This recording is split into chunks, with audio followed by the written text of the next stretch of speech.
Райым мен Еркенің мына клипіне YouTube қанша ақша төледі? Бұл әнді барлықтарын білетін шығарсыздар, соны да кішкене тыңдап көрейік. Жүректегі сезімді айта алмасам несін? Осыдан 2 жыл бұрын Райымның YouTube арнасына дәл осы «Бұл махаббат» деген клип жүктелген болатын. Және де осы уақытқа дейін 43 миллион қаралым жинапты. Енді сіздермен бірге санап көрейік, қанша табыс алып келді екен.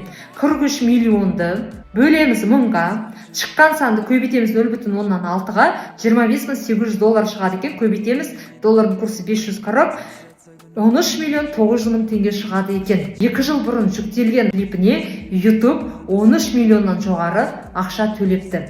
Енді сіздер де әнші, биші болмай-ақ, америкалық YouTube арқылы өздеріңізді көрсетпей, сөйлемей, ағылшын тілін білмесеңіздер де айына миллионнан жоғары табыс таба аласыздар.